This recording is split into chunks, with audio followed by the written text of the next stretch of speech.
Welcome to Beta by the Numbers. I'm Pelham, or FM Tahiti. I hope you're all doing well. Thanks for joining me on this video. I think I mentioned in the last video we're going to play up to a certain number of matches, and then we were going to be able to talk about some of the kind of statistics. In particular, I want to talk about XG, or expected goals.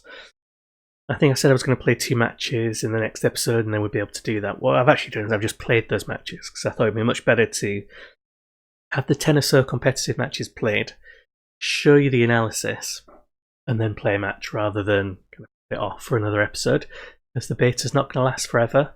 Although I think I might end up, unless there's anything sort of game-ending bug-wise, I might end up just carrying on with this game and updating it sort of periodically if people want to see what's going on.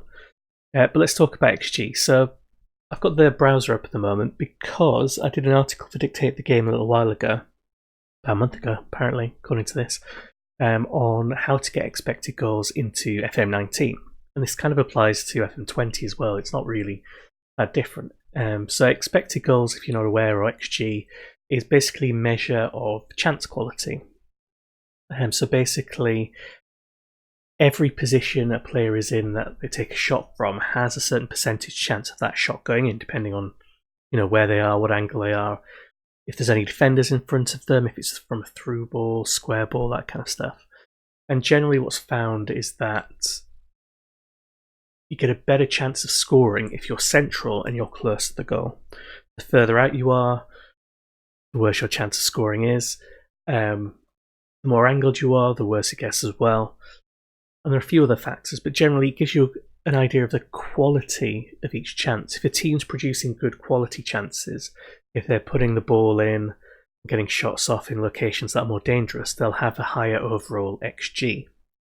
So for example, if you take a shot from somewhere that's only got a 10% chance of going in, that'll get you an XG score of 0.1. 0.1 is the decimal version of 10%.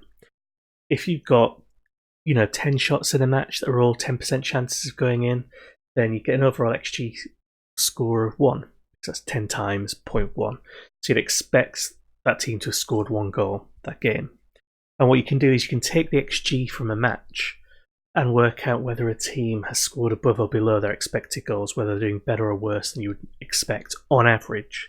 And over the course of the season, the average normally kind of wins out. What you can also do is work out, was the result fair or not? Did you get FM'd?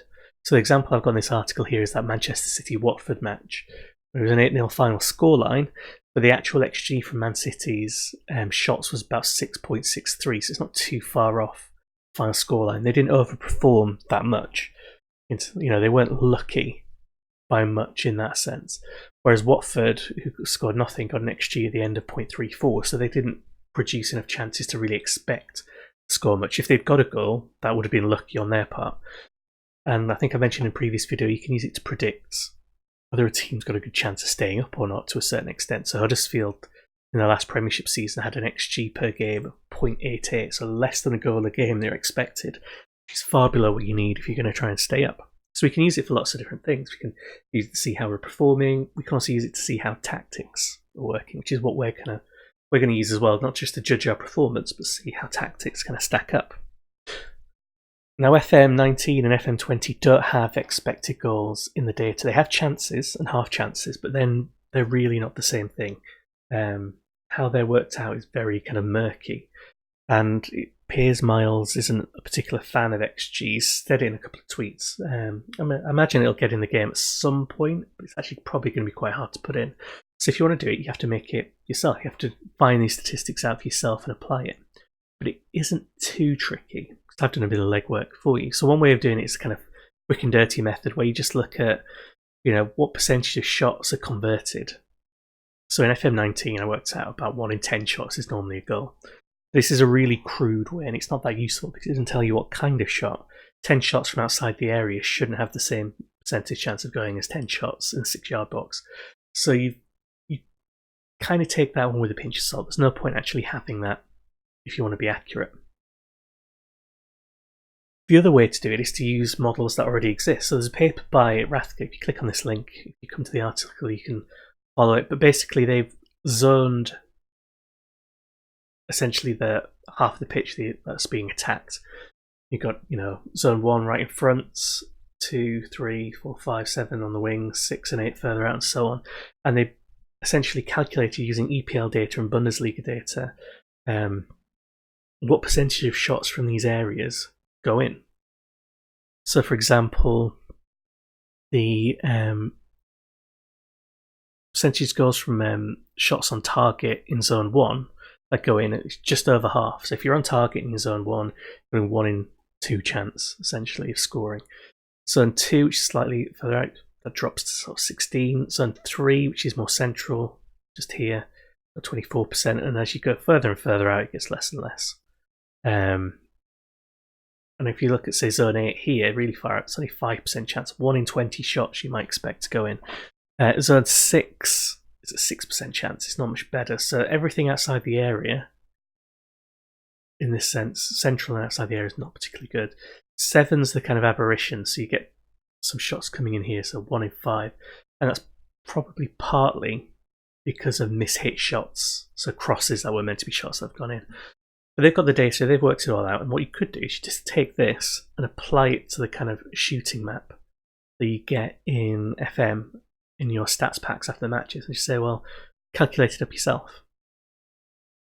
The alternative method is, rather than using their stats, is to create your own baseline from looking at games in Football Manager, which is something I did for FM19, partly just because we already know that FM19 and FM20 doesn't play exactly the same way as real football does. If you play on full highlights, it won't actually the match won't actually last 90 minutes. It'll be a bit shorter. We get actually less injuries. Conversion rates generally a little bit higher in some areas. So you can use that as a baseline. So FM is a complex simulation with its own calculations, but it's not quite real life. So if you want something very accurate, what you should really do is go through the data you have in game and create your own baseline, which is what I did for FM19. So I created my own data set based on about half a season's worth of EPL matches, English Premier League matches, but without me being involved. So I wasn't in that. I didn't have a team in that sort of season. I only used half a season because it took forever, very in depth. But I got the data set, and this is something we can use. So you can see the slight difference. So in zone 1, it's 54% rather than 51%. Zone 8, it's 9% rather than 5%. Generally found that you had a much better chance of scoring in FM, because in FM19 at least, whether you felt it or not, you had a much better chance of scoring than you would do in real life from similar situations. Whether that's true for FM20, I don't know, but I don't really have enough data for that. So what I'm going to do is I'm going to apply both this data and the data I got from FM19 to the data we've got from our own matches FM20. Towards the end of the season, what I'll do is I'll actually have enough data then to put together my own new XG data set. So how are we going to get it in there? How am I actually going to do it? What I'm going to do is use this grid and put it over these kind of shooting locations like before. So for example, this one we can see we've got in zone 1 shot that came into zone 1, so you can give it the XG score for that. We've got 2 in zone 5. Actually no, sorry, there's been more than that in zone 5 because we've got them here. So we've got 1, 2, 3, 5, 6, 7, 7-ish. 6 or 7-ish, so we can actually work out that that'll be about 1.2 for zone 6 based on what we've got, based on what the baseline is of 0.12. So there must be about 10 shots in that I've calculated somehow. But we can do the same. We can apply this to the data for our matches, and what we'll be able to do, hopefully, is work out whether we're producing enough chances, and also what our XG is compared to what our actual goals are. Are we under or over? And this is actually probably quite useful because of that complaint a lot of people are making about one-on-ones not going in. If I've got lots of central one-on-ones, I'd expect lots of goals based on XG. Not all of them being goals, because even, and this XG here of 0.36, that's 36%. This is just any shot. This isn't on target shots. This is just any shot in that particular location. So even in zone 1 right in front, if you're one-on-one with a keeper here, you still only got a 1 in 3 chance of scoring. at best. It's not as bad as people are making out, but it does seem to be a little bit off, and that might be revealed when we do this. So what I'm going to do now is I'm going to go away, actually run the calculations for this, tell you about it, and then we'll play that last match. I say last match, the next match. It's not the last match ever. Okay then, so the calculations are in. It's a little bit interesting. I mean, I hope it's more than a little bit interesting because you're watching this video, but it looks like on average we're scoring about, let's have a look at the schedule, scoring about 2.5 goals. It's about 2.3, 2.4 goals a game. And depending on which calculation I use, whether I use the kind of the one that already exists in literature or the one from the data that I produced for FM20, we're getting an average XG of about 1.7 to 1.1, which is okay for a newly promoted team, I guess. But it means we're kind of, if we just use my kind of XG calculations from FM19 before and use them as the baseline, getting an average XG per game of about 1.654. And on average, that means we're getting lucky, essentially. So if we look at this, we've got 1, 2, 3, 4 games where we've scored below our XG of 1.6, 1.7. We've got 2 games where we've scored 2 where we're just over, within a margin of error. So 1.7 to 2 goals, that's about right. And then we've got 1, 2, 3, 4 where we've overperformed compared to our XG. So it doesn't give me any concerns in terms of if we were getting an XG of like 3 or 4 for something and our average goals was about 2, then I'd be worried about what's going on with the match engine. And also be really worried about our strikers. But actually it looks like we're doing better than we should expect by chance, which means our goals might start drying up at some point, just because the law of averages returning to the mean. But I'm not too concerned just generally. It doesn't mean that one-on-ones aren't broken in some way. It doesn't mean they can't be tweaked. Because the way we look at it doesn't actually take into account whether it's a one-on-one or not. It could be we're missing a lot of our one-on-ones, but we're scoring far more of our long-range goals than we should be, which is actually what's appearing to happen. A lot of goals from sort of zone 5 and 6 to be going in a little bit above chance compared to other ones. What I did notice though was we weren't getting many central goals, so we weren't actually getting many shots from zones 2 and 3, which are directly in front of the goal mouth. There's a lot from sort of 5 that we were getting in. Sorry, zones 1 and 3, not 2 and 3. So I think if we make our tactic a little bit more central, if we play through into the middle a little bit more, then we might ramp it up. So what I might do tactically then is just go to our tactics, go to in possession, and just knock the attacking width down to standard. See if that does anything. We'll be able to look back in a few games to see if that's kind of going up. Overall, I think our kind of XG of 1.7 is okay. I'd like it to be about 2.2, 2.3, 2.5. That should be a nice healthy XG to keep us in this division without any kind of issues. But we'll see. So we'll play this match, see if this tweak to the tactic based on XG is making much difference. So Warwick is injured, so we're going to rotate around. So Lynch is going to go on the wing. Warwick obviously is going to have to go. Let's put Mitchell on. I guess Ryan Smith's going to get to sit on the bench. We've got a few player changes I'll tell you about in the match when we go up against Ballyclare. So we're in 3rd place now. 6 games played, 11 points. Just the schedule wise to show you what happened since the Limavady match. That was it, the Malachines match. I can't remember where it was when we last. I think it was the Malachines ones. 2-1 win, 1-1 draw, 5-2 win in the Seal and Sons Cup, so we're into quarter final, and then we lost against Bangor. We got a player sent off on the 4th minute for a 2-footed lunge. They got a player sent off in the second half for another 2-footed lunge, and then they scored from a free kick at like the 88th minute or something like that. What was it? 81st minute. Wasn't as bad as I thought it was, but yeah. So we've got Ballyclare now.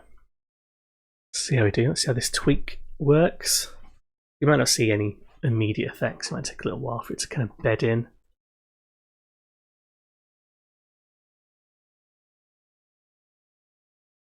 So I have signed a few youth players and managed to shift the wage budget a bit. I'll show you the wage budget at the end of this. But basically, Darren Stewart, who was our kind of star, he was down as a star player, he was our captain, sort of a left winger striker. He hadn't played a single game for us, about 8 matches, and he was starting to complain about the fact he wasn't getting any game time, which is fair enough. He's down as a star player. It's not what we agreed. That's what he's down as. I'll go on Hughes, almost.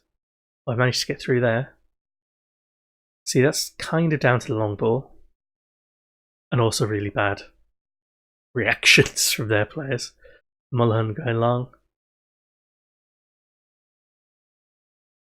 He's in the right place. That wasn't necessarily any kind of skill. Back up to first we move with that if we keep these points. See, Darren Stewart hadn't played any games. He was complaining. He was on something like 140 per appearance. Something like 30 for every non-appearance from the bench. So I just let him go. Ooh, almost. Flips it there for them. Yeah, I just let him go. He was, like all of them, he's on essentially a rolling contract or a non-contract. I just got rid of him, and that kind of really helped the way the finances looked. Even though he wasn't playing, he wasn't actually draining any sort of money from us. But we had to be aware of that in the budget, so we had to kind of plan for that. So we got rid of him. And then I brought in a few young players, sort of 16, 17, 18 that have been released, including someone who can play left back, including a youth right back who might be rated as potentially like a Danks Premiership right back at some point, so an old Linfield youth product.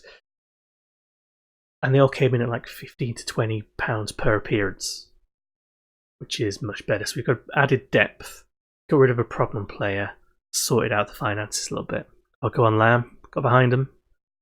It's a bit squarer, didn't it? Getting into it. I mean, they've not got much possession so far, but they're getting the shots away. On Hines. No. Couldn't be bothered coming for it, could he? Worked out in the end. You can see the muddy pitch on the side as well here. Duff. A rocket. An off-course rocket, but a rocket nonetheless. Hughes in there. Back out to Hines.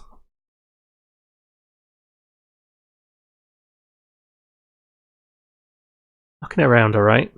Looking for the opening. We're still playing quite wide. It's going to be a long distance shot, isn't there, at the end of this? Get it in. Oh, almost. Lynch just sneaking in at the post there. That was unlucky. Now the counter's on. Oh no, a card is on. Has he not got a card for that? Straight through the back of him. So kind of even here. It feels like we've had more of the match, we've had more of the possession, but we've not actually produced that much more than they have. Interesting. These how's going to keep it up tactics wise. Let's just see what happens if we go very narrow now. It's kind of counterintuitive to a 4-4-2, but I want to see if we can get more just played into the middle. That's still quite wide, that pass. I guess just because you tell the players to do something doesn't mean they actually will.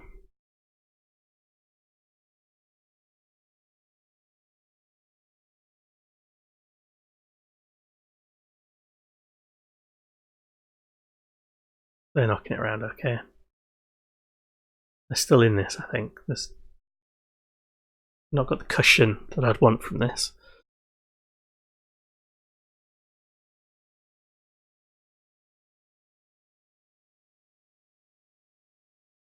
I was second guessing myself already about going more sort of central. Well, now that ball's gone through, maybe not. Ooh, good save. Yeah, the fact that we were playing a lot of balls into the middle, that were them coming back at us, reflected slightly more central play, I think, but just our forwards not picking up on the balls as much, or the balls to them through the centre not being as good. Maybe we need to go wide and then bring it back into the centre. We'll see. We'll try and stick with this. Almost. I'll stick with it. See how the rest of this half plays out.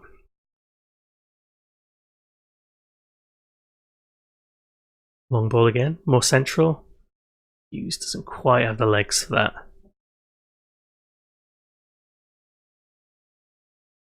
Back to Gibbons.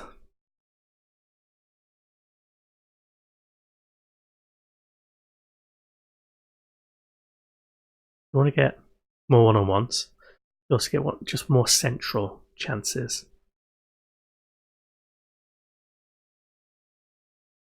Mitchell's doing alright. Hines plays Lamb through, and Lamb's should have cut it back across, but he's gone for the shot. He's the attacking winger there, so we can forgive him a little bit for that. We did essentially tell him to have a pop. Oh, good save by Gibbons. I think they're going to hit us on the counter and do us at some point. Almost saved off the line. That's the first time I've seen that happen in about an entire version of FM. The defender on the lines actually had a positive impact. Which is why I wasn't sure whether that would happen in this, which is why I hadn't changed the defensive set piece setups.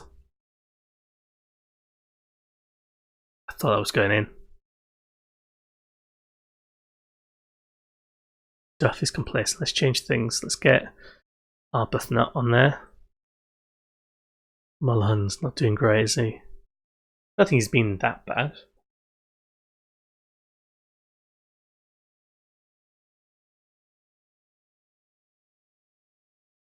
Yeah, they're getting into it, aren't they? Bring on McManus as well on the right.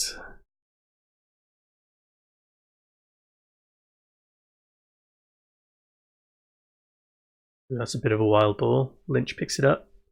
Rocket. I mean, it's a good goal. It's a lovely goal. I think that might be an issue with the match engine rather than Lynch being an amazing long shot. We'll look at his long shot attribute after this. But with his left foot, I think he is left footed. We'll take it. Yeah, we'll carry making changes as well. We'll take it, but I don't think that necessarily reflects his ability, shall we say. I think that reflects what's going on in the match engine. Well, Mitchell have another go. That's it. He was very indecisive there. Shadows are horrible on this. Almost back across the goal.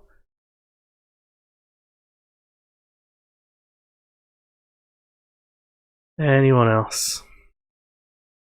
Let's bring on Gareth Clark, one of the new ones. Yeah, Gareth Clark is one of the new players we've got, so let's bring him on for Jamil. Give him a rest. And Clark is the one from Linfield who us coaches reckon could be a Premiership player at some point. Ooh, wasn't bad, was it? Did him.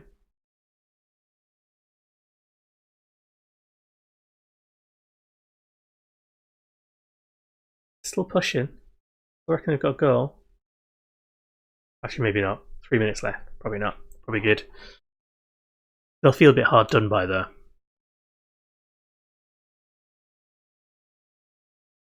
Go on, Arbuthnot. Keep hold of it. Long. Come on. Because I've told them not to time waste. Ambitious.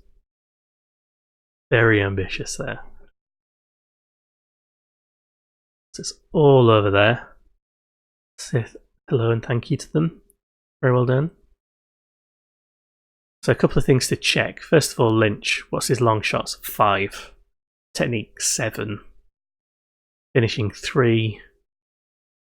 There's no reason why you'd say he's the kind of player who'd score that kind of long distance shot. He's gradually improving there, which is nice to see. But yeah, I think that's a bit of a freak goal at best. At worst, it's the match engine being the match engine. We have a look. Port.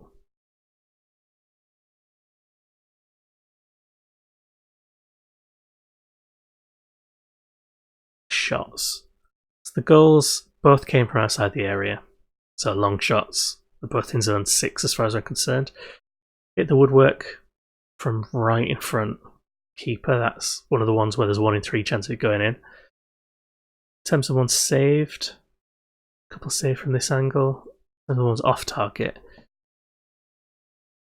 But actually not many shots in. When you put them all on, we had one in the 6-yard area, none others centrally in this bit, which is the next best spot. A couple in this spot, which is reasonably good. But a lot from outside. We weren't actually getting enough in there, so we'll try this, change the tactics, see if we get a few more kind of more central shots in, and we'll see how we get on with the one-on-ones. There we are, second after 7 games, 14 points, averaging 2 points a game. It's going alright. Finance-wise, I mentioned it before, we're spending £369 per week, so we've made a bit of a saving there. About £144, something like that, we made a saving of. We're still hemorrhaging money, and we won't hemorrhage much less because Stuart wasn't playing that much. So that he wasn't playing at all. So that £140 wasn't actually getting paid to him. So it doesn't make a real difference in that sense. But we're doing our best to make it look healthy so that the board like what we're doing. So far, generally pleased. So I'll see you in the next episode. Thanks for watching.